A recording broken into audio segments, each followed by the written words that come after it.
Ladies and gentlemen, good evening, boxing and MMA fans from around the world. Introducing from Bassett, California, the third man in the ring, Popeye Ray. Hey, welcome to Third Man in the Ring. I'm your host, Popeye Ray. Today, man, we got an awesome interview, guys. But before we start, share my content. If you like the interviews, share it. Tell your friends to get on YouTube, Ref Popeye Ray or Third Man in the Ring. Today, we got an awesome, to me, guys, this is how I'm going to describe Cesar Carlos Herrera. This is how I'm going to describe. He's a man's man. He's the Chicano G.I. Joe. Believe me, bro. He's the true meaning of a G.I. Joe. And I mean that because, you know what? He was in the Marine Corps. Infantry machine gunner. Trained in jungle warfare. And then he got out, became a police officer, and still went back. Became a bodyguard for top officials. He was part of the security of Obama. Hey guys, you know what? I want to send this message to the youngsters to give them good, positive vibes. Let's not use that excuse because I actually use that excuse. I'm a product of my environment. You know what? I realized, no, it's a product of your choices, guys. Not to mention where Cesar grew up, Bassett. He grew up in my neighborhood, guys.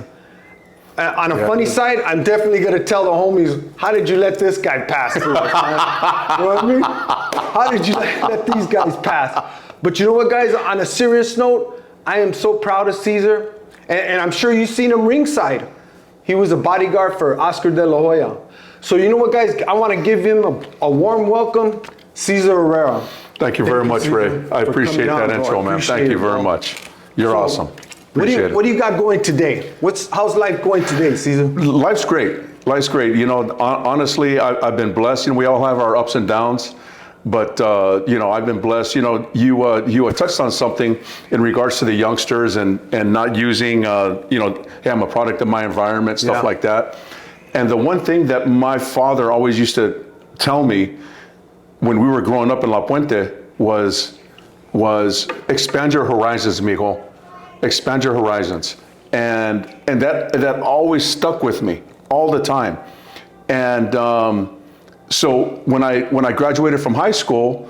And what school was that, Cesar? I went to Bishop Vermont. Bishop Vermont, that's a down school. Yeah, and still in the neighborhood. It is, yeah, it's right in the middle of a neighborhood. And the thing is too, is my mother didn't want me to go to Bassett because she knew that I was going to be a cholo and you know just go down that path. So she worked 2 to 3 jobs to put myself and my 2 sisters through Bishop. God bless her. Mom, man. Yeah. Props to mom. Yeah. Man. So once I graduated, I joined the Marine Corps, and I walked into the recruiter's office in El Monte. I still remember this, and the recruiter was Staff Sergeant Pratt and Staff Sergeant Valencia, and I told them flat out, I wanted infantry. These dudes jumped out of when they heard infantry, they're like, hell yeah, you know, and they wanted to give me the contract right there, but I was only 17 years old. And you need signature for that, no? Exactly. Yes, I needed my mother's signature. And because but by that time my mother and father had already separated and eventually divorced. So I was living with my mother, obviously. And so let me back up. Let me back up a little bit. During my last year or 2 years during high school, I was running around with a couple of guys that we were just that were a bad influence on me. You know, we're out doing this and that, and had I stayed on that negative path, I probably would have ended up 1 or 2 places, dead or in prison. Yeah. So I knew that I had to get out of the neighborhood. You've seen it coming. Yes. And mind you guys, just to go to show how serious it was in Bassett, and this is not to glorify Bassett or Puente, right? But I looked it up. There was 963 gang incidents in Bassett and La Puente between the 2 gangs. Cesar could have went that route. Yeah. Cesar, and this is why I say, guys, it's a choice. But go ahead, Cesar. I'm sorry to interrupt. I could have been, I could have went that route.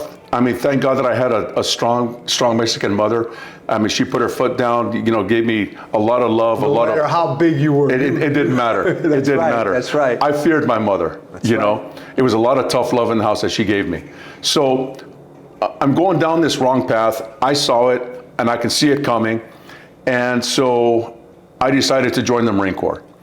So now, I was too young. What year was this, real quick? This was the summer of '83 when I graduated from high school. And so I needed a signature. I brought the recruiters to my home, and my mother, God bless her, once she realized what was going on, she could not pick up that pen quick enough to sign me away. Right. She wanted my butt gone, you know, and she knew that by joining the Marine Corps that I would have discipline and I would have direction and I'd be responsible, you know. And so that was July of '83. I was on the delayed entry program at that time, they called it. And I ended up going to boot camp in December of '83.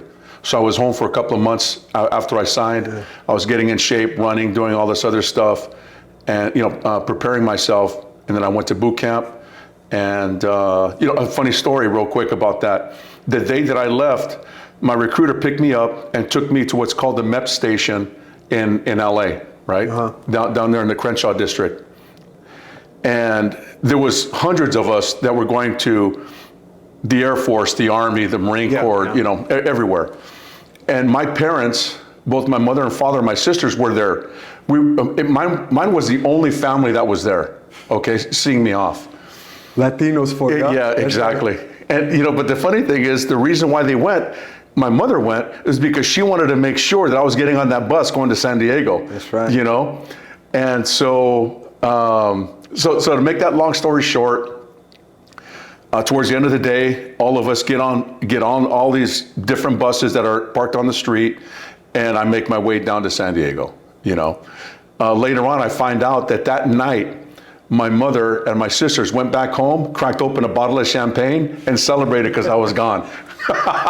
So obviously you were causing a lot of stress. Yes. Is it fair to say, like, where's he at today? Where did he go today? Yeah. I know that feeling. I have 5 sons. You have a son. Yep. You know what I mean? When you feel they're, you know what, hey, I don't really like that company, we tend to we stress. Yeah. Any parent would do that. So I can understand where that, you know, they were like, he's gone. But at least he's gone in the right Exactly. Right way. Yeah. You know, so for 3 months while I was gone to boot camp down in San Diego, my mother didn't have to stress. She didn't have to worry about me because I was in good hands, you know. And the funny thing is, when we finally got there, it was nighttime, and you're pulling into the Marine Corps recruit depot in San Diego, right? And you see this sea of drill instructors, Marine drill instructors, you know, with the green smoky hats, just waiting for you. And I remember there was this. I remember it like it was yesterday. There was this huge yoked out black drill instructor, just yoked. He gets on the bus and tells us that we are now down at Marine Corps Recruit Depot San Diego, and that our asses belong to them, right? And you know, is it fair to say, Cesar, it's like the movies? Oh yeah. You know, I mean, you know, they didn't lay hands on you too much, although I had hands laid on me by a couple of drill instructors. And I mean, I was a smartass, and I probably deserved it, but it took me only one time. My ass straightened out real quick, you know. And so I remember this drill instructor gets on. He's standing in the middle of the bus, and says, "You have 10 seconds to get off the bus. You've already wasted 8 seconds." So we're like, God damn. So everybody piles out, you know, we're running out of the bus. They're telling, you know, all the other drill instructors are telling us to stand on the yellow footprints out there, you know, because at San Diego and down in MCRD, they've got these yellow footprints that are painted on the ground, right? And so we're all standing on these yellow footprints, you know, and you know, it's like an assembly line. You know, they take you to the barber and they shave your hair off, everything. I mean, you're completely pelon, you're bald. And I remember it was the first time I ever had that kind of haircut. I turned around, looked in the mirror. I almost cried, brother. I didn't even recognize myself. I was mas feo. You know, I was ugly, bro. And so, you know, so we had the 3 months. I ended up getting into 2nd Battalion training platoon, or 2nd training battalion. And I did my 3 months there. And I'll tell you, it completely changed me. It changed my outlook on life. It changed the way that my mindset, how I thought. It made me more responsible, more disciplined. It made me a man, to be honest with you. Yeah. And so graduation day, my family comes to see me graduate. I mean, it's funny, let me interrupt you there. When my son Ray Jr. joined the Army, infantry, the guys at my job said, Ray, he's gonna come back different. Yeah. He's gonna come back like a man. Very my son true. was very like low key, quiet. When he came back, the first thing I noticed is he spoke. He was confident. Authority. He spoke with confidence. Oh yeah. And I just like, wow. But I was so proud. You know? Oh yeah. I was so proud.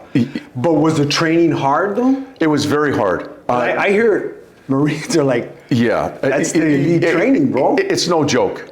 And you know, when you're 18 years old and you're constantly getting yelled at, I mean, it was culture shock for me and a lot of the other guys too.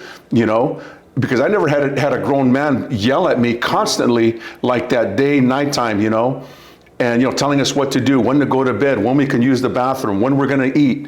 Now we're going to go train, we're going to go run, we're going to, go to the obstacle course, things like that. Is it fair to say, Cesar, especially when you're a confident youngster in yourself, for a man to be yelling at you? You know what I mean? Yeah, you don't like it. That's right. Yeah, I didn't like it, but the one thing that I realized, because my father was in the Army, and he was a combat veteran in Korea. Thanks to him. So he told me what to expect, and he says it's nothing but head games, Cesar. Well, he used to call me Cheetah. He goes, look, Cheetah, it's nothing but head games. Don't take it personal. Just say yes sir, no sir. Do exactly what they tell you to do, and you'll be fine. And that's what I did. And but was the training hard? Absolutely. I was in semi-decent shape. I ended up losing 25 pounds during the 3 months of my boot camp. And the funny thing is, Ray, when I graduated, my mother saw me being a Mexicana. Excuse me. Yep. Go ahead. She saw me, didn't recognize me because I was so thin. I was about 200 pounds at the time. And how tall are you? I'm 6'5". So I was really, Chicano, huh? yeah, I was really thin. And so she was so angry at the drill instructors, she wanted to go yell at them. I had to stop my mother from yelling at these. I go, no, leave those guys alone. I can imagine Mom. Yeah, and so I was. Go ahead. Is mom still around? No, she passed away in '97. Wow. Yeah. That must have been heavy on you. It was. She was young. She was 61 years old. She had cancer. Oh, wow. Yeah. St. Louis of France? Yes. Yeah, she was a Eucharistic minister there, and she had passed out in the middle of Mass. Wow. And paramedics came. They realized that she had already had breast cancer, so a couple of years later it had come back in full force, and it was in her bones by that time. And so that was. So we know where you got some of your fight in you, huh? Oh yeah. And Mama. Yeah, my mom, and I can't say enough good things about my mother. She was the best. I mean, my sisters and I, we never had to guess or wonder if our mother loved us. She showed us love every day. She was just a beautiful woman, beautiful. But so when I graduated boot camp, my mother was upset because I was so skinny. She thought that I wasn't eating and they weren't feeding me. So I was home for a month, and I ended up gaining 20 pounds back, eating all the beans and the rice and the burritos, everything. Well, I took care of her. Yeah. Baby. Oh yeah. And Are you the only boy? I'm the only boy. Yeah, I'm the only boy, and I've got 2 younger sisters. You were her baby, bro. Oh yeah. And the funny thing is, and I hate to admit this, but my sisters have always called me the golden child. That's right. Yeah. That's right. The golden child. I always deny it, but whatever. I seen this little thing on it's a Spanish on Instagram where the Mexican mother calls up the daughter. You better have that house clean, and you better have this, you better have that, and get it done. Okay, ma, okay, ma, okay, ma. And then she called up her son. Are you okay, mijo? Do you need me to pick you up? That's the Mexican mother. You know, that is so true. Yeah. It's very true. You know, when my mother was alive and I'd go visit her back in La Puente, you know, the first thing she would want to do is feed me. Yeah. You know? That's their way of loving. It is. And when my sisters go over there, nah. You know, you know. You know where the fridge is at? Exactly. Yeah, right. Make yourself something. Yeah, that's mom, man. Yeah. But it was great, man. Great. So you graduated. What was your game plan that day? If you can remember back when you graduated, what did you see your future? From the Marine Corps? Yeah, when I graduated, you know, when I graduated boot camp, I was very proud of myself because it was very hard. And I'm not going to lie. There were many times that I wanted to quit. It was physically and mentally demanding, but I couldn't quit on myself. I couldn't quit and go home and face my family either, you know? So while I was there, I just learned this, you have to develop a strong mindset, you know, and once you wrap your mind around where you're at and what you got to do, nothing's impossible, you know? Yeah. So once I graduated, I wanted to do my 4 years. I went to infantry training school, which was called ITS at the time at Camp Pendleton.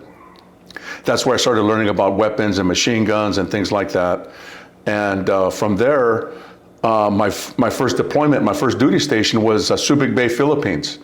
And I was there for 15 months. And a lot of you Marines out there that have been to the Philippines know exactly what I'm talking about. It was a great... That's a pretty famous place, right? It is. Marine Corps, huh? It is. And Officer and a gentleman, it just hit me right now. That's where he was at. Right. Philippines Subic Bay. And it was a great deployment. I served with a lot of good dudes out there, a lot of great staff NCOs, had a great time. And I was there for 15 months. So when I came back, I got attached to an infantry unit, 2nd Battalion, 7th Marines. Let me address that, what you just said. Sure.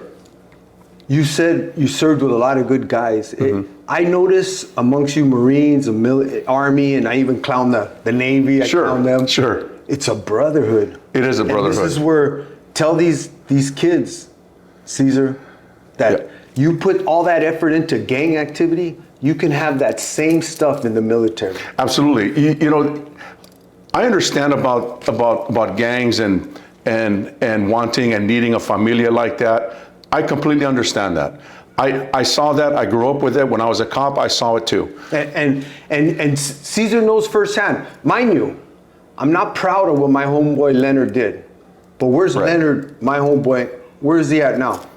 He's on death row. He's on death row. At San Quentin. He was a Bassett gang member, and he's lived across the street from Cesar. Yep. Knew Cesar. Not to mention the other ones that lived on the street. Oh yeah. So Cesar could have went any way. So I'm telling you guys right now, you youngsters, stop with the I'm a product of my environment. Right. Cesar could have made that choice. And if you don't have no felonies, I encourage you to join the military. And if you do have felonies, I don't care if you're a janitor or a truck driver, you could just turn it positive, guys. So when you got to the Philippines, what was the game plan there? Well, I knew I was going to be there for 15 months. So, and this was the very first time that I was away from home. You know, I'm 18 years old, ready to be 19, and I'm halfway across the world. I don't have my family. I don't have friends to lean on, and that's where I learned to truly be responsible for my own actions. You know, because I couldn't have my mother or my father to help me out. You know. And so, but the Marine Corps shows you that kind of structure, right? Yeah, they do. And they instill a lot of discipline. They instill a lot of command presence, a lot of confidence in you.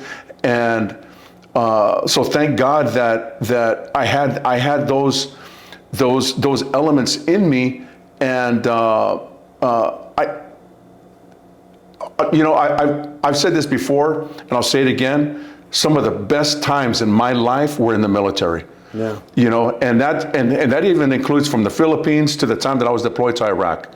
It was just very, very good times. Don't get me wrong. Yeah, there was some bad times there, but the best times, hand down, were the good times that I had in the military.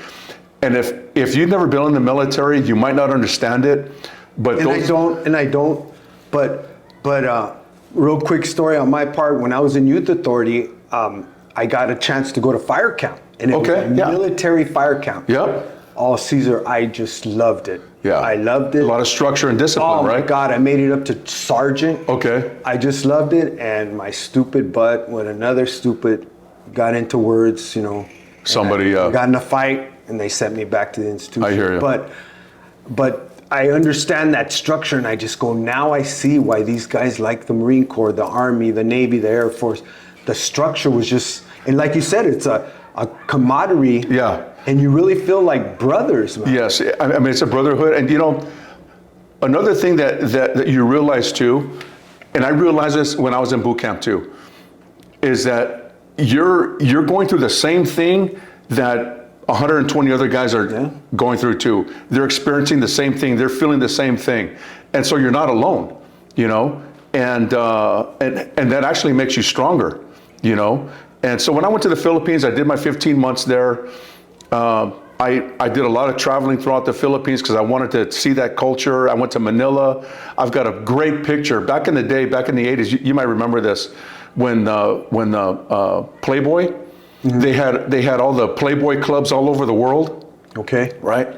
So when I went to Manila with a couple of my boys, we went to the Playboy club. And I've got this beautiful black and white picture sitting at a little table with all these Playboy bunnies, black and white, beautiful picture. And hopefully he could share that on our interview. Absolutely.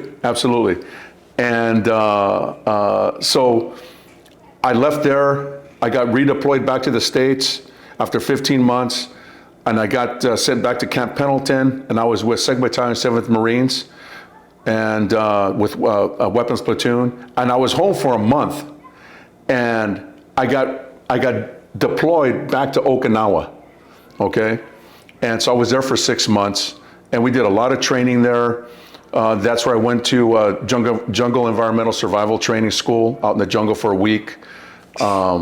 It was a lot of fun, but at the same time, I didn't like it because there was a lot of snakes out in the jungle. Oh my God. I mean, just different sizes, and I mean, there's cobras and pythons, and I just got a thing for snakes, and I hated them. I can only imagine. I hated them, and so we did a lot of training there, and I met a great guy there. Excuse me. I met a great guy there. His name was Steve Fowler. He was a corporal. He was in my platoon. He was an older cat, and to this day we still remain friends. And he's a police officer on Pasadena PD in Texas, and that guy was like a big brother to me. And he had been in the Marines already? Yes, yeah. He had already been in the Marines. He was a little bit older than I. He was in great shape, college guy, and he's the one that taught me how to lift weights properly. And so him and I just worked out just about. Obviously it worked, homie. Thank you. About every day, and we were very competitive. We would always, race for time. And who can lift the most, who can lift the heaviest, who can lift the longest, things like that. And it was a good time for me too, And so I did my 6 months there in Okinawa. We came back to the States, and by that time I had 1 year left. And I remained there at Camp Pendleton. I wanted to re-enlist because I loved the Corps. I mean, I had a great time, but I didn't want to do infantry anymore. I wanted to go to embassy duty, anywhere in the world, because, I just thought embassy duty was just, a class act. Break it down. I know what embassy, well, at least I'm pretty sure I do. What does embassy duty mean? Okay, at every U.S. embassy across the globe, there is a detachment of Marines that provide security for that particular and embassy. That's some heavy stuff. It is. Because it is. You guys are targeted. Yeah. Like crazy, bro. But those guys, they'll have the best weapons, best trained. It's great duty. You can pretty much watch any military movie in the last 5 years, and this last one, I forget what it is. They were at the embassy. Oh my God, that was a vicious fight. Oh yeah, yeah. I mean, it's but that's what I wanted. So I went to the retention NCO, the non-commissioned officer that we have to go see. And you have to qualify for these kind of jobs, or you just say, hey, I want to go, and they just let you in? Or if I recall correctly, we're talking well over almost 40 years ago. I think for that particular duty, you didn't have to. Well, you had to have a high PT score, rifle score, pistol score, things like that, which I had. So when I went to talk to the retention NCO, he said, listen, I don't have any openings for the embassy, but I've got openings for infantry. I'm like, nah, brother, I'm done. Yeah. I'm done humping my machine gun and walking everywhere. So I ended up getting honorably discharged, and that's when I ended up putting myself in the academy, in the police academy. And so I got out December of 1987. And I was in the police academy at Rio Hondo in Whittier, May. I think it was May of '88. Yeah. And on that note, you were voted the class president, no? Yeah, I was. Props to that. Yeah, thank you. Yeah, I was a class president. You gave the graduation speech. Yeah, I gave the graduation speech. I was hired by Monrovia PD at the time. And I did, I did my first five years as a cop at Monrovia. It was a great PD. Met a lot of good people there. But again, I was young. Well, how old are you at this time? I was maybe 22, 23 years old, and I wanted a little bit more excitement. Monrovia was don't get me wrong, it was a beautiful town, but it was a little slow for me. And I ended up transferring and going to Inglewood. And the gang activity just in that itself. Oh my God, it was 100-fold. Yeah. And I'm not sure if it was a good move or not, but I got exactly what I wanted. Inglewood was just a very busy city. In all aspects. In all aspects. Gangs to drugs to just madness. Oh yeah, I mean it was. We had bank robberies in progress, sexual assaults in progress. And gangsters everywhere. We had Mexican gangsters, Tongan gangsters, black gangsters. I mean, if I recall correctly, back in the day I want to say there was close to 40 gangs in Inglewood, and that's not including the other Crips and the Bloods that were in the LA area that surrounded Inglewood. They were having issues with it. Yeah, they were having issues with them, and not to mention you had the stadium there, and on the weekends. Oh yeah. We had games. We had the Forum. We had the Forum, Hollywood Park, and they didn't have a football stadium yet. But not while I was there. But I mean, Inglewood was a busy place. And the thing is that Inglewood, I learned so much in 1 year being a cop in Inglewood that I did my 5 years at Monrovia. And that's not to put Monrovia down. It's they're two different animals. And but let me say this. You said this before we got on the air here. Yeah. You learned some of this street stuff from where you grew up? Oh yeah. How you grew up? Yes, and and tell the youngsters again, if you don't have no felony in it, this is where you're living that kind of life. This is where you could turn it around. Absolutely. I'm not saying be a cop. Although I would say be a public service for a couple of reasons. One, it pays very well now, a lot better than when I was working. And you'll have benefits. So if you got a family, you've got medical benefits that you can provide your family with. You get paid very well again, to provide your family, put food on the table, buy a home, things like that. Is it fair to say now it's harder to be a police officer than it was in your days? Honestly, I think it's easier, nowadays, because now, from what I understand, there's a lot of departments that are overlooking certain things. And because they're just, they're in such a dire need of bodies now, and there's a lot of people that don't want to be cops, Well, in my opinion, Cesar, tell me if I'm wrong. Unfortunately, we live in a world now where if I'm a gangster, I want you to be held accountable, but don't hold me accountable. Absolutely. You know what I mean? Yeah. I'm not going to respect you, but you will respect me. If it doesn't go my way, I'm going to file a report against you. And in that sense, the script is flipped.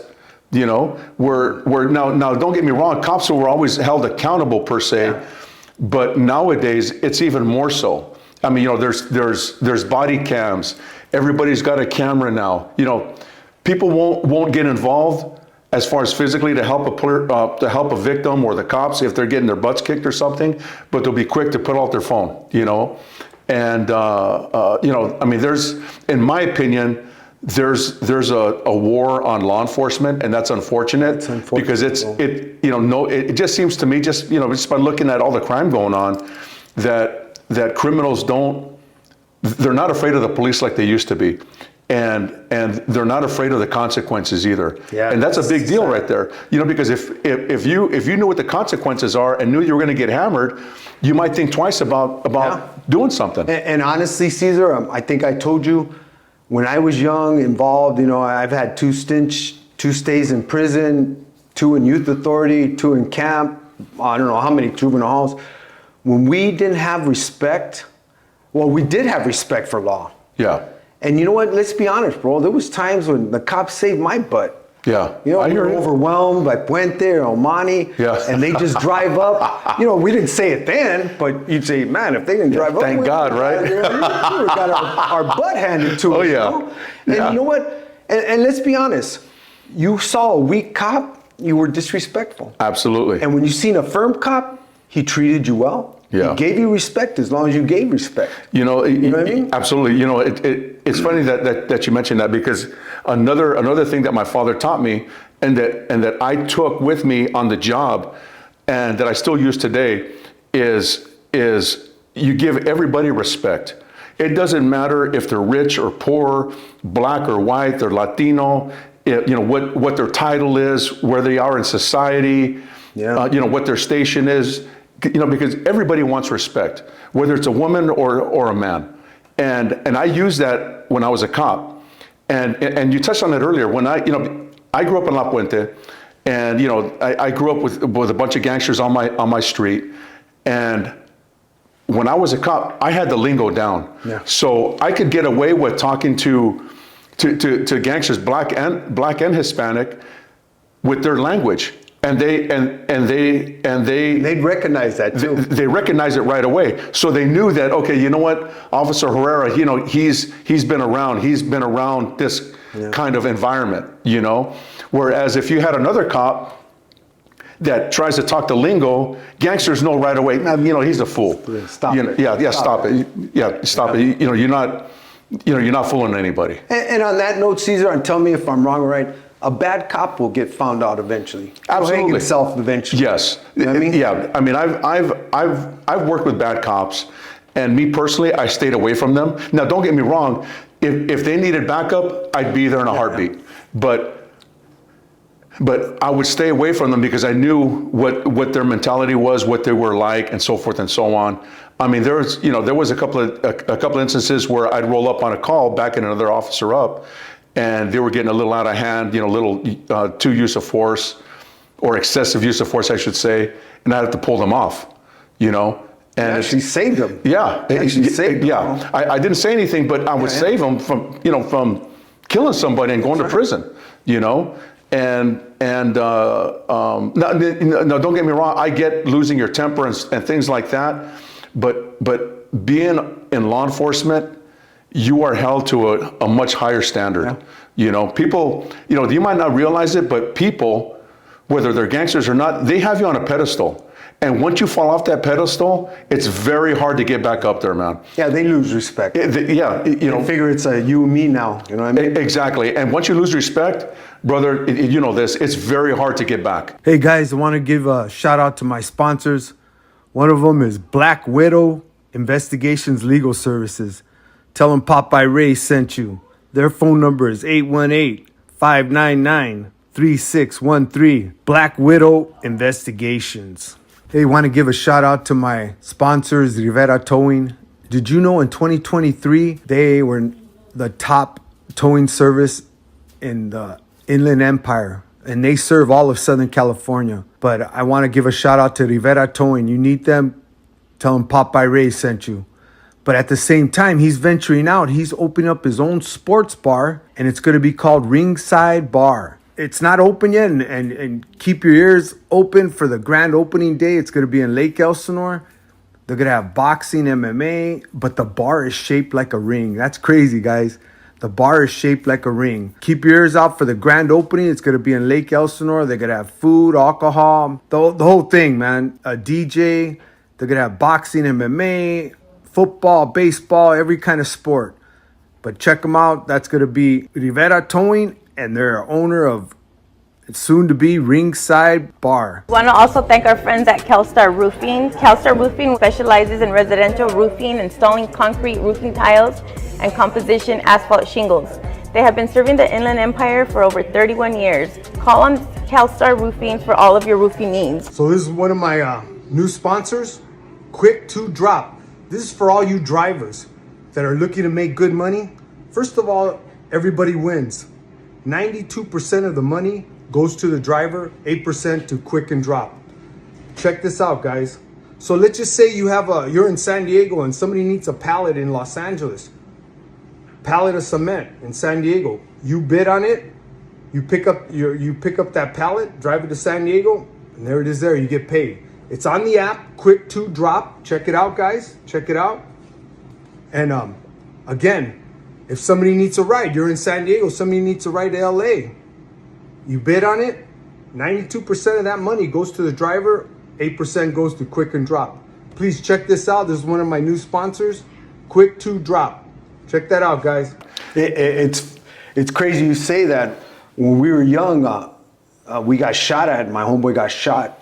And just hours prior to that, the same city of industry sheriffs were harassing us, Sure. just doing their checking thing, us, going through our clothes, kind of pushing us around. Right. And we were giving a little lip, and they were, hey, you want to act stupid? And when a couple hours later, the homeboy got shot. They were there saying, hey, we got you, relax, they're coming. They were giving us aid, them aid. Right. And I just thought to myself, just hours ago, you were ready to kick our butt because we were acting up. Sure. But right now, you're showing them love, man. And It's a job. It just taught me, like, you know what? They're not taking it personal. We're here to help you. We're here to keep your butt out of jail. Right. But if you want to go to jail, we're more than welcome to take you to jail. And a lot of that has to do with, here's my thing. My personal opinion on wanting to be a cop and being a cop. You have to have a lot of command presence. Yeah. You got to be confident in yourself, and you cannot show that you're scared. Now, that's not to say that you are scared, but you can be scared all you want to inside, but on the outside, you're showing that you're in command, that you know what's cracking, that you know how to handle business, that I'm in charge, this is what's going to happen. That's right. And you talk to everybody with respect. You can have people yelling at you and this and that. Don't lose your cool. That's right. You just you got to talk to everybody with respect, because everybody recognizes that. And one thing too is that gangsters and people, they recognize weak cops. And when they see a weak cop, that spreads like wildfire throughout the neighborhood. Yeah. It does, and it's, another thing is too is that I always prided myself on being in shape too. That says a lot though too. Yeah, you can you can go out there and right now and see a lot of cops that are out of shape. Should be in the gym, should not be eating that ice cream or whatever the case is. I never liked that. I always prided myself on being in shape, wearing my uniform tailored. And still is in shape. I try to be, brother. I try to be. But the thing is that when you roll up on a scene as a cop and you get out and you look the part, people automatically give you respect. It's intimidation if you're on the bad side of that call. Sure. You're like, oh man, I don't want to mess with Yeah. you. And if you get off and you're all sloppy, believe me, he's gonna try to play you. Yeah, exactly. And he Yep. might even push you into hurting him or you hurting him. Absolutely. You know what I mean? But when they get off the car and damn, you know what I mean? Yep. Your whole attitude changes. Yes, it You know? does. It does. It does. Because I mean- unfortunately, I've been on that side before, and when I'd seen them get off, and I never had any sloppy cops, but I have Sure. seen them. But when you see a solid, strong, speaking strong, but Right. giving you respect, it just changes the whole atmosphere. Oh yeah, it does. I mean, it just changes the whole game, you know. And you know, I've always instilled, because when I was a police instructor up at Rio Hondo, I always instilled in the police cadets up there to always remain in shape. Always talk to everybody with respect. It doesn't matter if they're a gangster or not. You got to talk to people with respect because they expect it, and you'll get the respect back. So did that, I mean, let's pull some covers here. Isn't that a requirement, or it's not? What's that? To stay in a certain kind of shape, or? Oh, well, you know, Because I know in the Marines or the Army, you have to run a mile in so much time, right? yeah, Every year? Yeah, well, in the Marine Corps, it's 3 miles, and you got to run 3 miles to get a perfect score. 3 miles. You got to I don't run know it. if I can walk that old. I can't do it anymore. But you know, to get a perfect score, you've got to do 20 pull-ups. You've got to do 80 sit-ups in 2 minutes. My and then God, and then you've got to run 3 miles. The last 2 minutes. I know. I hear you, brother. I hear you, man. Man. And then you run the 3 miles if you want a perfect score in 18 minutes. Dude, brother, that's a 6-minute mile. You know, I mean, those are for youngsters. So you know? that's there's no requirements in the police force? There are standards, minimum standards, you know. And the unfortunate thing is that there's a lot of agencies, for whatever reason, they allow Blind eye sometimes? Yeah, and you know, they allow these cops to be out of shape, and you know, some obese, and I mean, it's Yeah, some are borderline obese. yeah, they are, and I mean, it's tragic, and it shouldn't be that way, because if you're in public service, especially like a cop, I mean, for example, have you ever? I mean, when was the last time that you saw an overweight fireman? Oh no, that's right. You don't, dude. That's right. And now that I think about it, I haven't. 95% of those guys are in great shape. Yeah, you always see them jogging. Yeah, you always see them jogging, always working out. walkie-talkies. Even the older cats, you know, and they're 50, 55 years old, he's still in great shape. That's right. It never crossed my mind. Yeah. You know, but you know, as a cop, especially you know when you're in public service and you're expected to do cop stuff like chase guys down, you know, and at times, you know, take people to jail, and you're fighting and this and that, brother. It's a life or death situation. Oh, yeah. You cannot lose, you know, and when you're out of shape, I mean, you know, you can last maybe a minute. And if you're fighting a guy that's in great shape, On drugs. on drugs too, where he's not going to feel any pain, Yeah. you know, I mean, you know, that's why Let me say it. Shame on you, police officer. yeah, it's Shame true. on you, bro. It's true, and it's, you know, that's why I've always prided myself on being in shape. Hey, You know, real quick, let me yeah. address. It runs in the genes, because I seen a picture of your son. Oh, yeah. That boy's ripped. Eh? Yeah, he is. He's ripped. That's daddy's boy there. Huh? Yeah, he is. I mean, he's like my twin, man. Yeah. You know, good kid. Guy's Kid. ripped, bro. Yeah, he is, and you know, he's a black So you belt. obviously installed that into him. Yeah, I see. Absolutely. Yeah, you I know, see the jujitsu and all that. Yeah, he's a black belt jiu-jitsu, 2-stripe. He's a 3-time world champion. You know, great kid. You know, he's very humble. You know, he's quiet. I met him once. Yeah, at a fight, right? Yes. Yeah. Yes. Big, good-looking boy, bro. Yeah, you had he your is. boots on that one. Yeah, I did. And you have a daughter as well. Yeah, I've got a daughter. I hate to change the subject. Just No, I've got a daughter, beautiful girl. She looks like her mother. She's pregnant. She's with our first grandchild. That's right. Right now. You're gonna love the Oh yeah, grandbaby. thank you very much. And she's in law enforcement up in Idaho, and she's a sergeant. And I'm just very Blessed, very blessed, very proud of her. She's doing very good for Daddy's herself. girl. Is it fair to say daddy's girl? Absolutely. Always been. Always been. And you probably can do no wrong in her eyes, huh? Yeah. I don't know. You know, there are some times when she, gets on the phone and and kind of straightens me out every once in a while. That's because of love, bro. Yeah. Oh yeah. Yeah. It is what it is. But I love my kids. They're the best. I've been blessed.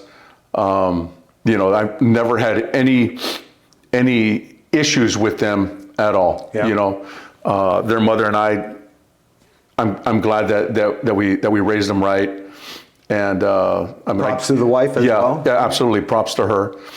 And so let's jump to.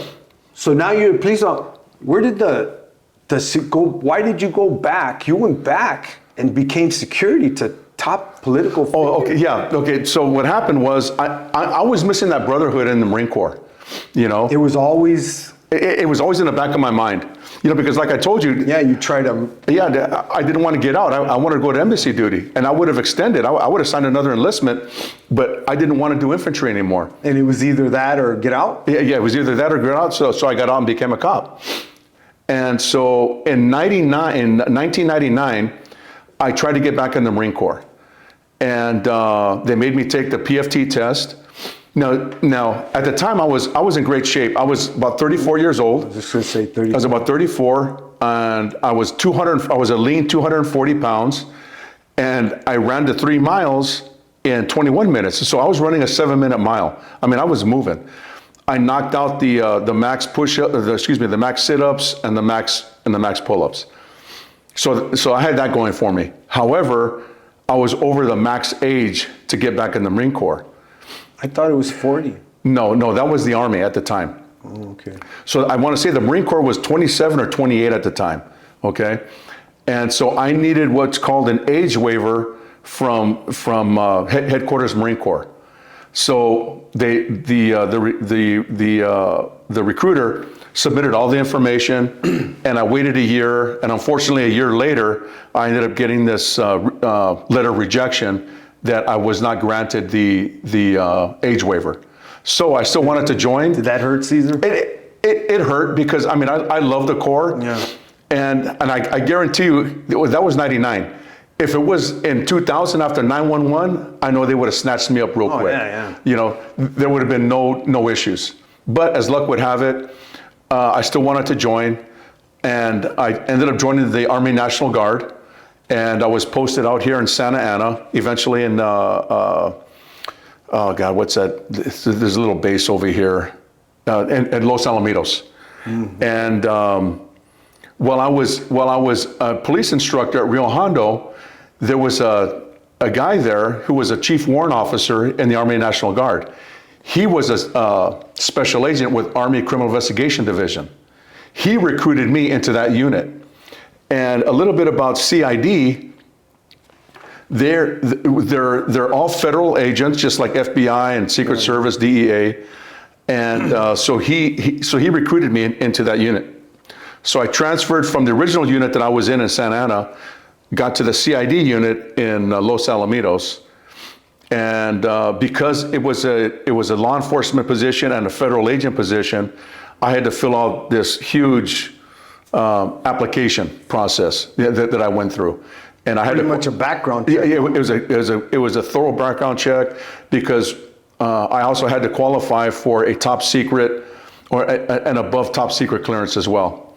So they call that like a second clearance, right? Yes. Yeah. And so it's a top secret SCI, special compartmentalized information classification. So. They did the background, I got the top secret clearance, and I got sent to Fort Leonard Wood to the CID school. And I was there for a month, graduated, and what was nice, it was considered a gentleman's course, okay? Which means that there's no yelling at you, there's no structured PT, nothing, it's just all classroom, which was nice. They left you to do the PT on your own. And so I went to Fort Leonard Wood, Missouri, graduated, got presented with my federal credentials, and came back. And it wasn't until 2007 that I got deployed to Iraq. and as a special agent out there, and I was there for. It was a pretty heavy time, though. No? It was you know, at that time it was General Petraeus was the commander of the multinational forces of all of Iraq and Afghanistan. I mean, he was the metal, and so he had developed that plan for the big push of just sending hundreds of thousands of troops into Iraq. I was part of that push, and so I was there in 2007, and I was there for a year, full 12 months, and you know, this is going to sound strange, but I enjoyed my deployment out there. I had a lot of opportunities to do a lot of bodyguarding. One of the besides doing or conducting investigations, felony investigations as a CID agent, one of the collateral duties is providing protection for certain individuals. And it depends on what their position is, what their rank is, things like that. And so when I went there, I had a great unit. It was a 68th MP unit, CID, and we were attached to the MP battalion out of Fort Hood, and that's who I deployed with from Fort Hood to Iraq. And like I said, I mean, I enjoyed my deployment. But Cesar, isn't it, when you're out there, isn't it kind of scary that you're pretty much a target? Yeah, I mean, protecting somebody is one thing, but when you're out there, you're pretty much protecting, plus you're the target. Yes, and it's, I mean, it's scary. And but on another hand, is it an adrenaline rush? It can be. See, here's the thing. When I deployed, I was 42 years old, and I had 17. Do you have your son yet? Oh yeah. So that's another. Yeah, both my kids were in high school. So this is another monkey on my back. There you go. Yeah. I didn't want to say that. No, no, not at all. Yeah, like, you know. So now you got to think of them. Yeah. You know what I mean? And the thing is that so I was 42 years old. I had already been a cop for a good 14, 15 years. So I had that experience with me. And this is me saying, cop here, danger. Now you went to double danger. Absolutely. But the thing is, you know, I was an older cat. You know, I was 42 years old when I got deployed. So a lot of these youngsters that were under me, you know, they were 18 to 25. You know, the first time that you know, that they're away from home. So when, you know, for lack of a better term, when the shit hit the fan, I was scared, but I knew what to do, you know. And when you have when you have a few of these youngsters, they freeze up, they're crying, they're calling for their mother and this and that. You understand it because they've never been in a situation like that. Yeah. Where me, 42 years old, I'm an older man, experienced cop.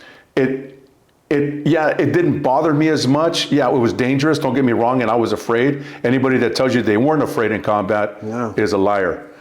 And but you know, the very first time that I got into a shooting and pulled the trigger was when I was 42 years old in Iraq. When I was a cop, my entire 27 years as a cop, I pulled my gun out many times, never got into a shooting. It wasn't until I got to Iraq is when that happened, you know. And so, can you touch a little bit on it, or just leave it alone?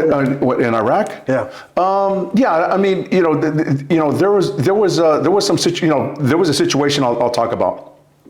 We were on base, and it's nighttime, and we heard I want a perfect situation, huh? You know what I mean? Nighttime even? Oh yeah, it was nighttime. We're on base, and we heard this huge explosion, maybe about 2-3 miles away, but it was loud, and it sounded like it was close, but it was we eventually realized it was 3 miles away, and it was at the gunnery range, right? And this range was full of UXPs, which is unexploded ordnance. So you had unexploded bombs all over this range. Okay, they were still live. what eventually happened, there was these two Iraqi insurgents. They were trying to steal this one rocket to make an IED, right? To make a bomb. Well, in the interim, it blew up on them, and that's the exposure. Yeah, exactly. Karma. Yeah. So we got into our trucks, headed over there. We're all, armored up, weaponed up. Get there, and there was a contingent of British Marines that were there prior to us because they were a little closer. So as we get there, we hook up with the British Marines, and they're telling us exactly what happened. And I see this guy, dude. This dude was just blown in half. Here's his upper torso here. The lower torso is about 20 feet away, and he's gone. The other guy was still alive. He was beat up pretty bad with the bomb, and he eventually died. We ended up calling a helicopter for him to have him medevaced out. He ended up, although he was a surgeon, we still called for medical. Well, we were told that while he was en route to the hospital, he passed away.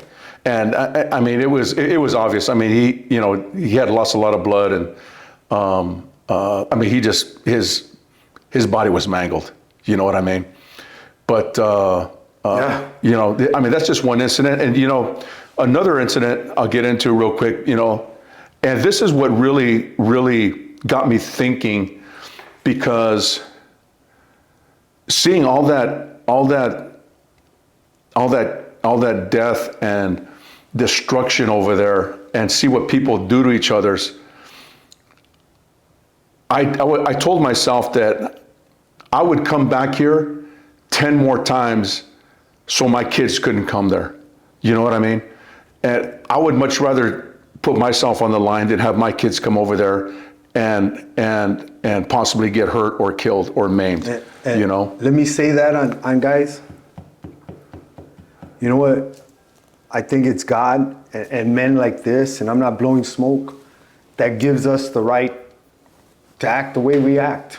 It's wrong that some of us don't stand up for the United States of America, our flag, but yet we can make millions of dollars here and off guys that fight for our freedom, guys. Right. And you don't have to, I don't know if you agree with me, you don't have to support our government, but support our military, guys. We don't have to agree with our government, but love our country, guys.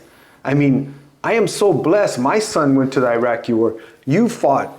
Many of our military are fighting, losing their lives, so you and me can criticize.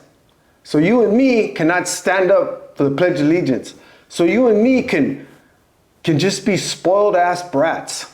Think about it, guys. In some countries, tell me if I'm wrong. Yeah. Some countries, you say something against the president or the government, don't they just kill you? Yep.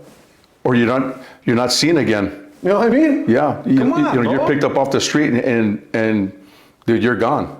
Can't the least you do is stand up and show respect? I agree.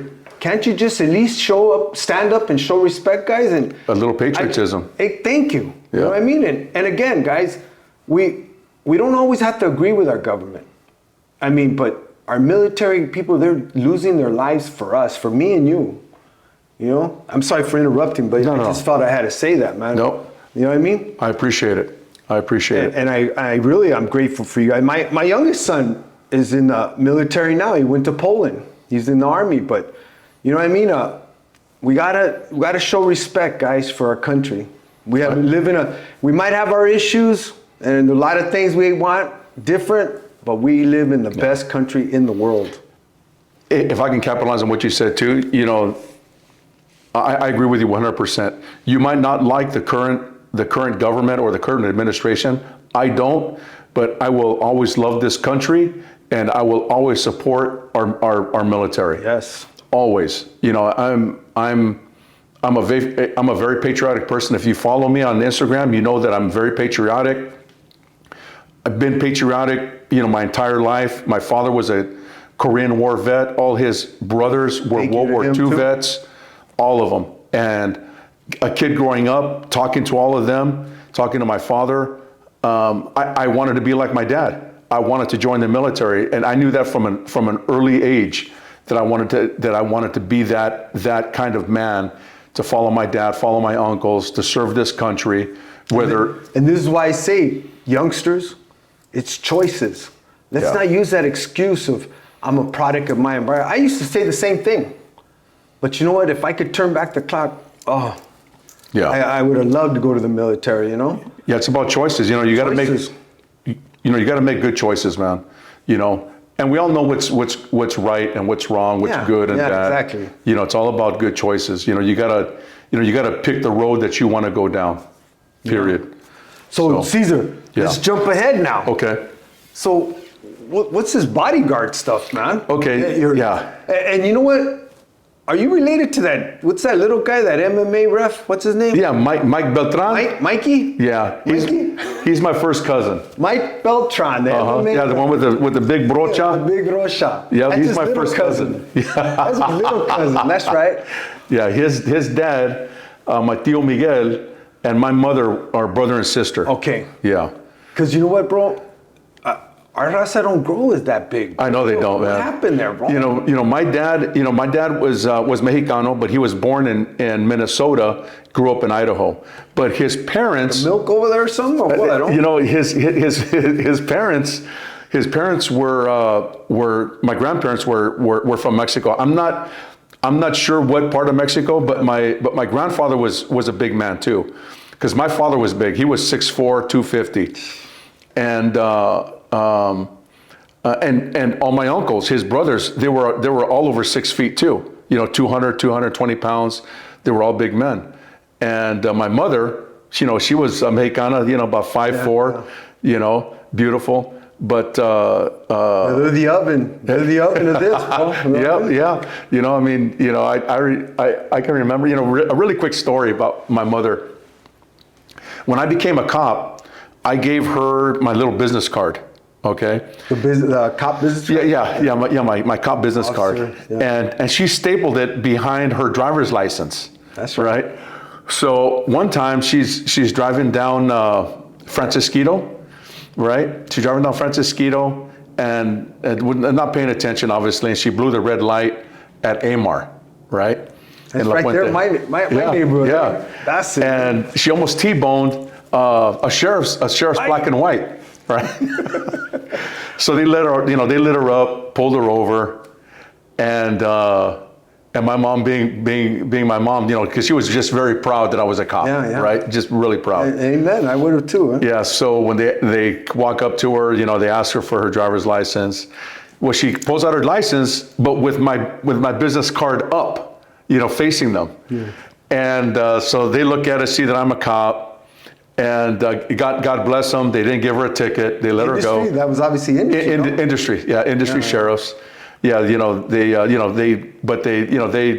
gave her gave her love. Yeah, they gave her love, but you know, they told her, hey, you got to be careful, this and so forth and so on, and she understood, and thanked them. But you know, I got to thank those deputies a long time ago for showing love to my mother. That's right. You know, that's right. But as far as the bodyguarding. Mike and I have a cousin, a second cousin, Kane, and he's been in security his entire life.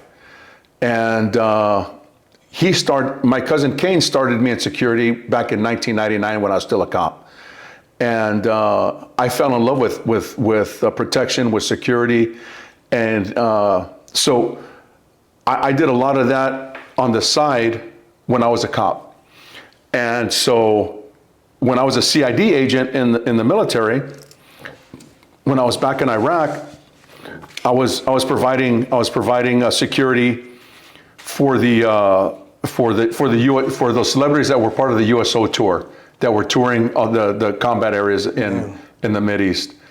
And so we were providing protection for the remember that band, the Pussycat Dolls? Yeah, I was going to say it. Yeah, the Pussycat Dolls. Kid Rock. Lance Armstrong. I'll tell you, Kid Rock, that dude, hands down, is one of the coolest dudes around. He loves our nominee president. Yes, he does, man. He's very, very, very good friends with Donald Trump. With Donald Trump. Yeah. But he did an acoustic concert out there, and really nice. And he was surrounded by agents, and he set up. I remember this vividly. He set up on one of our tanks, and a bunch of soldiers get up there. They're taking photos and this and that.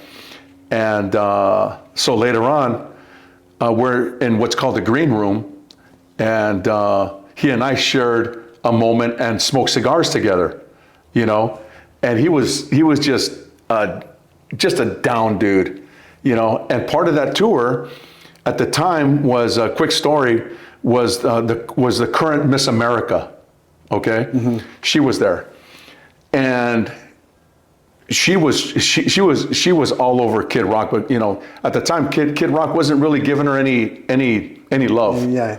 Whatever. Any attention. Yeah, nothing. So we're on a plane going to the next stop, and I've got my sunglasses on. I'm sitting in this chair in the seat. He's sitting across from me, facing me, and Miss America's got her leg over his, and they start macking out. Right? I've got my sunglasses on, and I'm looking. And I start smiling at him.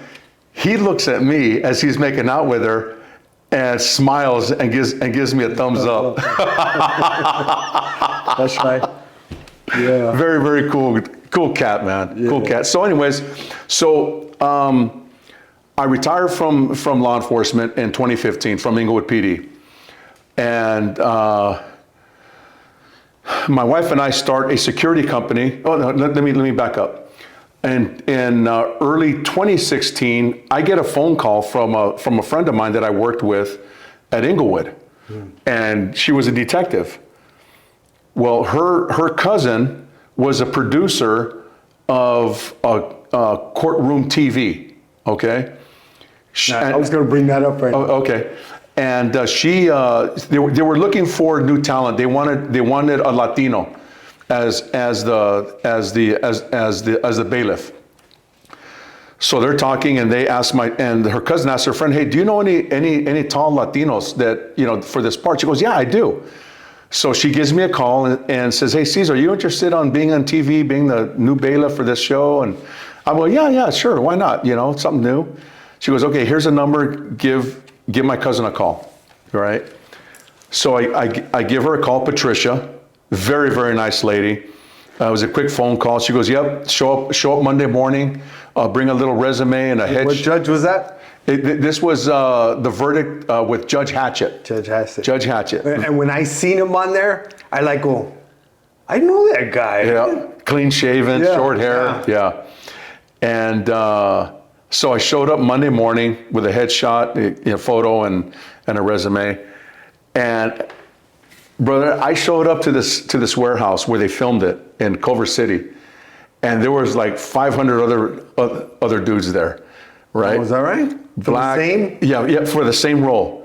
Black, Hispanic, Asian, didn't matter, white guys. And I walk in, I go, I'm not going to get this spot, So you're just going through the motions? Yeah. I'm just going through the motions. So I check in. 10 minutes later, Patricia, the producer of the show, comes out and says, Cesar Herrera. And I, hey, I'm right here. And so she comes over to me and gives me a hug. We start talking. Now you gotta picture this. We're talking in the middle of all these other cats, right?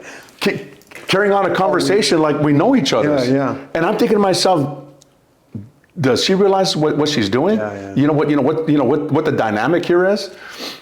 And so we talk for a couple of more minutes, and then she leaves. She goes, I'll give you a call in a couple of minutes. So I sat back down, and like 10 to 15 guys stand up. As they leave, this one black guy says, "Man, this SA's got this. Let's get the fuck out of here," And they all walk out. And I'm like, nah, I don't got this. There's 200 dudes here, right? So during this time, there's a large black curtain, and on the other side is where they're doing the auditions. And you can hear what's being said. And what they wanted everybody to say that was taking auditions, all rise, the Honorable Judge Hatchett is now presiding. And so you hear everybody saying it, and she goes, no, I want more inflection, I want a deeper voice, this and that. So I'm paying attention, right? And so 15 minutes goes by, more or less, and my name is called. So I go back there, I introduce myself to her again, and the director was there. And so I'm doing exactly what they want. All rise, the Honorable Judge Hatchett is now presiding. She goes, hey, can you do a little deeper, more inflection? You know, and so I'm giving her exactly what she wants, right? And I'm back there for about 20 minutes. And she goes, okay, thank you very much, we'll be in touch. That was it, right? So I leave. Tuesday, I don't hear anything. Wednesday, I don't hear anything. Thursday, I don't hear anything. I'm like, okay, you know, I didn't get it. Friday, about 10 o'clock in the morning, I get a call. Hey, Cesar, this is Jamal. And I knew exactly who he was. He was the assistant to Patricia, the producer. He goes, hey, Jamal, what's going on? And he says, hey, you got the part if you want it. And brother, I was so shocked. Yeah. I said, hell yeah, I want it, you know. Shocked, happy, I felt blessed. And he says, show up Monday for costume fitting, wardrobe fitting, and we'll see you then. And so I was on there for 2 seasons, and had a great time. Worked with Judge Hatchett, very, very nice lady to work with, very kind. Everybody on the set was kind. I had a great time. My family showed up there a couple of times. They even got them in the audience, you know, where they were on TV. Yeah. And I mean, it was... You didn't invite me, but that's another story. I would have had I known you back then, Ray. You know. So how did the bodyguard come in with Oscar? Yeah, so I had just started my company during the second season of the show, and it just ended, and my company was blossoming really quick. So I had to. And if you don't mind me asking, what's the name of the company? Panthera Group. And if they want to get a hold of you? They get a hold of me, go to at Ghetto Gunslinger on Instagram. And I'm available One more time? At Ghetto Gunslinger on Instagram.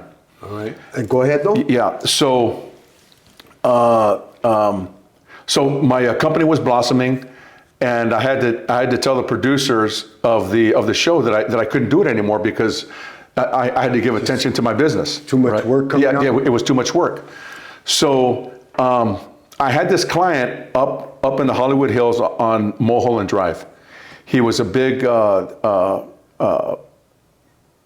CEO, and he had his own company regarding marijuana at the time, right? Was it legal yet? It had it just became legal. And so we had a contract, and it was 24 hours security at his home. And we would drive him, you know, down in Hollywood or, you know, Beverly Hills, wherever he wanted to go. So anyways, so I'm working one day, and who pulls up to his home? Oscar De La Hoya and his lawyer. And they had business with my client. So we escort him inside. And I had always been a big fan of Oscar's, always. I mean, I just remember watching him after he became a pro back in 92, 93. And you know, I liked the fact that he was a local kid, you know. So on the way out, I asked if I could get a picture with Oscar. Oscar obviously said yes. You know, I'll say this for Oscar. I was with Oscar for 5 years. He never turned a fan down for a picture, an autograph, nothing. I got nothing but love for Oscar. Yep. And, you know, Oscar is one guy that has never forgotten where he came from. Yeah. Or, you know, because he knows that without his fans, he wouldn't be where he is today, you know? And my personal opinion, you might agree, Cesar, is we tend to hold him to like he's got to be perfect. Right. We all have our issues. We all have our bad days. We all have our moods, you know? Yes. You know, you got to cut him some slack, man. Yeah. You know what I mean? Yeah, I agree. But again, when he goes to the fights, I've never seen him say, no, I can't give a picture. No, he'll stop And you know what? Sometimes I can only imagine it gets hectic. Oh yeah, pulling on them and yes. Give me this and give me that. Yeah, and you know, I'll say this about Oscar: when he's at a fight, he enjoys the fights. Yeah. You know, obviously, he doesn't. From what I remember, he doesn't like to be bothered when the fight is going. Yeah, yeah. You know, because he's watching. Yeah, exactly. But between the fights, you know, he'll sign whatever you want, take a picture, you know, whatever. But as soon as the fight starts, hey, we're done. You know what I mean? So I get a picture with Oscar, and that was it. So about 2 weeks later, I'm taking my client to a political fundraiser down in downtown, and lo and behold, Oscar and his attorney are there, and his attorney comes up to me and says, "Hey, Cesar, we're looking for new security for Oscar, and we talked to your client, and he spoke very highly of you, you know, yada yada yada." And I said, "Okay." He goes, "Listen, here's my number, here's my email. Send me your resume." So the next couple of days, I get my resume together and I send it to him. He emails back, "I love it. I like what you've done. Send me some numbers, you know, for his salary," right? So I'm like, man, okay, let me think about this. And I was talking to my wife at the time about it, and I initially was going to put this low number down, thinking that it was high, and she basically said, "You got to be kidding me. You know, that's too low of a number." I go, "Really? You think so?" She goes, "Yeah." So she goes, "Do this number. Ask for this." I said, "Okay." And I go, "God damn, man, that's a lot of money." You know, if they see that, they're going to say, no thanks. So, but let me interrupt. Is it fair to say this client might have more issues than this client? Oh yeah, yeah.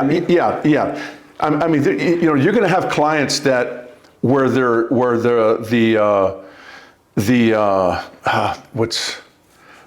threat is different. Yeah, thank you. Where the threat is not as high as another client. You know, so. And in my opinion, I think Oscar's more of a celebrity now. Yes, he is. So you got some knuckleheads out there that are weird, bro. Absolutely, absolutely. Weird people, man. Yeah, I've got a story about that too. So it wasn't me though. Man. No, it wasn't you, brother. It wasn't you. But so I send them my numbers. 5 minutes later, I get a response back. No problem. Quick, huh? What's that? Quick, huh? Yeah, it was real quick. He goes, "Looks good to me, no problem. Send me a contract." And I'm thinking to myself, God damn, I should ask for more money. Oh, I'm sorry, I was right.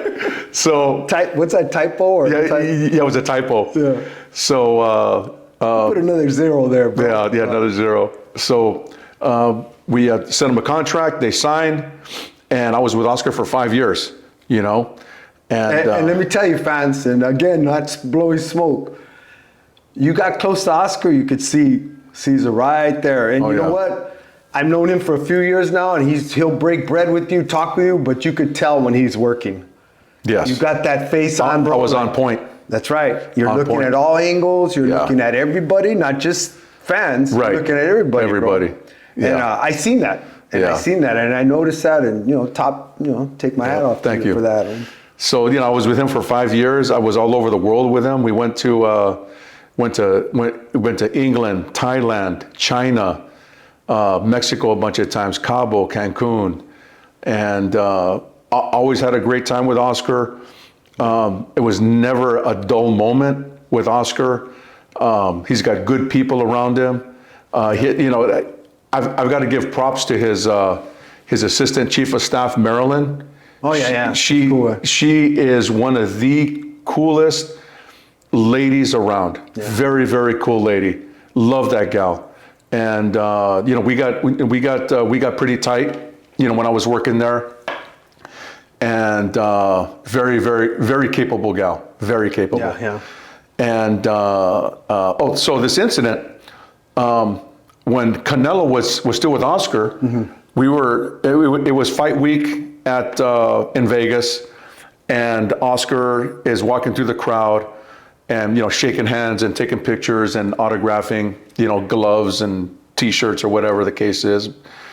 And this guy shook his hand, and I'm standing there watching, and he's shaking his hand, but he wouldn't let go. And I can see where he's squeezing Oscar's hand too, you know? And I can see Oscar pulling back, and the guy's not letting go. So Oscar kind of looks at me real quick, and by the time he looked at me, my hand was already coming down. I came down on this guy's wrist, just like this. And I know I snapped his wrist because the guy let go real quick and grabbed it. You think? Yeah. Ow. Yeah. Just thinking about it. Yeah. And so he took off, you know, in the crowd. Never saw him again.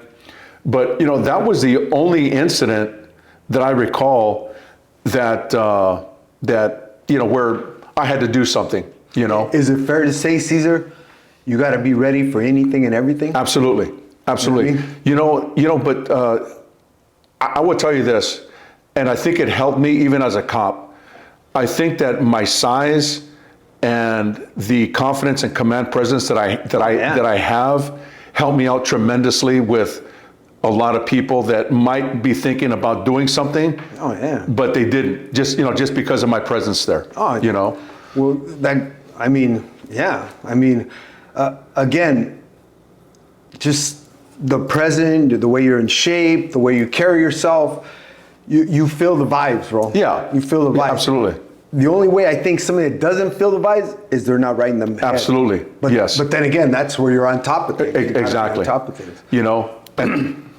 With that said, Cesar, we're going to come to a close, but tell the fans where they can follow you on Instagram. Yeah, you can follow me on Instagram at Ghetto Gunslinger. It's GHETTO_GUNSLINGER, Ghetto Gunslinger. And I'm on Facebook under Cesar Herrera. And let's be respectful, guys. I'm asking you as a favor, let's be respectful. If you got nothing good to say, don't say it, bro. That's my theory. You know what I mean? I hear you. I got thick skin though too, bro. I know you do, bro. I know you do. But with that said, I always ask these last questions. Okay. What other sports do you watch? I watch football. Who's your big favorite football? You know, here's the thing with football. Don't go Raiders on me. No, I'm not. Okay. I'm not a Raiders fan. I don't want to get my butt kicked. Man, I'm not a Raiders fan. I hear you. Mike big time. I know, dude. I saw you clown him on your interview. Come on. I don't even think they play NFL anymore. Aren't they in Pop Warner now? I think so. I think so. You know, but they got a beautiful stadium from what I hear. That's right. You know, I follow quarterbacks. Okay. You know, like back in the day, I was a big Joe Montana fan, Brett Favre fan, Peyton Manning fan, and obviously Tom Brady fan. You know, I don't follow teams per se, but if I like the quarterbacks, you're gonna follow that game, huh? I follow those games. Yeah. I mean, I'm a big football fan. I love football. But you know, as far as other sports, I watch all the boxing. I watch MMA. I love kickboxing, Muay Thai. I love the fight game.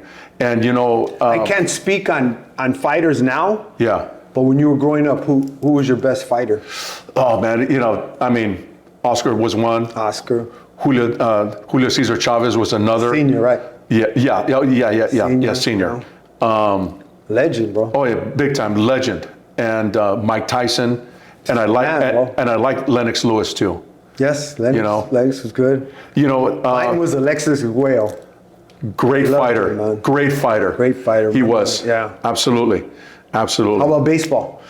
You know, I don't follow baseball too much, but I will.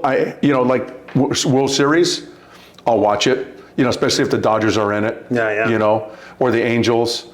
You know, I mean, if it's a local team in the World Series, I'll watch it. Yeah. You know, but I really don't. You know, for me, it's a little slow. You know, I'm not into basketball. I can't get into basketball either. You know, it's funny. The other day, that guy turned me off. I know. You know, we're talking about I do. Stand up for the play. Yeah, I saw that. Very disrespectful. Very disrespectful. It's a big turnoff. Now, I did watch basketball back in the '90s when I was a cop in Inglewood, when the Lakers were the top dogs. Were the top dogs. Brother, I used to work the overtime at the Lakers games, sitting on the bench next to these guys. Now I'm 6'5", and at the time I was about 300 pounds as a cop. Standing next to Shaq, brother, I was a midget. I seen him from a distance, but I never seen him. He's a big man. But I'm like a midget standing next to you, I mean, these guys that, even Kobe, he was like 6'7". And that's the blessing that you guys get to do as a, overtime. Jack Reese, the referee, he was Jack Reese too. fire chief, so he'd always go to the Academy Awards and the Laker games. Yep. You know what I mean? You were just watching as a fan, and he'd be in the locker rooms, everything, bro. Yep. If you had to go out for lunch right now, what would you go eat? I would probably go to downtown Huntington Beach here, because this is where I live. Down on Main Street, I probably hit up one of the restaurants down there. There's Fred's Cantina is a nice little place down there too. What's your favorite food though? Mexican food, man. Mexican food. Mexican, and then next is Italian. Italian. Yeah. All right. Yeah, but I love Mexican food. And music? What's your? I like all music. I'll tell you this. You don't listen to all that tearing the chicken heads off like Mike Beltran. No, that hard metal. Oh my God. I don't. I've never got into that. I don't even know what you call it, to be honest with you. I tease him about that too, man. Yeah. I go, I think I'm worshiping the devil when I hear that stuff. Tell me about it. No, I like classic rock, AC/DC, Rolling Stones, Led Zeppelin. Led Zeppelin. I love all that. And I love old rap. Yes. Ice Cube. Dr. Dre, Snoop. Yeah. Even the guys from the East Coast, heavy. I like the heavy D. Yeah. I mean, I love all that music. As a matter of fact, I got nothing but rap on a playlist that I play when I'm. Depends what you're feeling. Yeah, it depends on what I'm feeling. Yeah.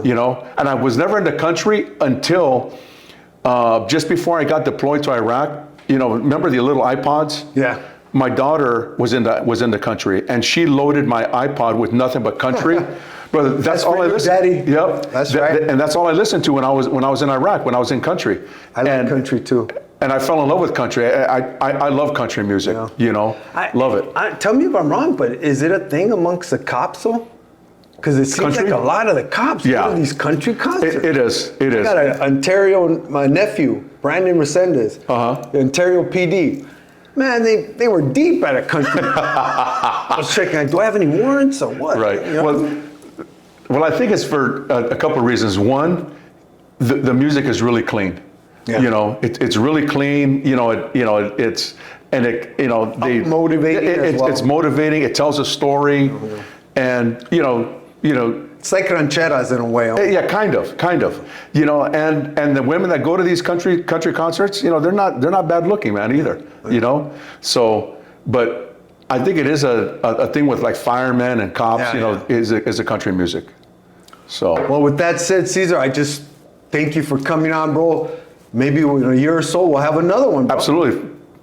Dude, I got stories to tell, brother. I know you do. I got stories to tell. But again, I want to thank Cesar Herrera for coming on. Hey, you guys, get on YouTube, subscribe to my page, share it. Ref Pop by Ray, Third Man in the Ring. God bless, guys. Thank you very much. I appreciate it.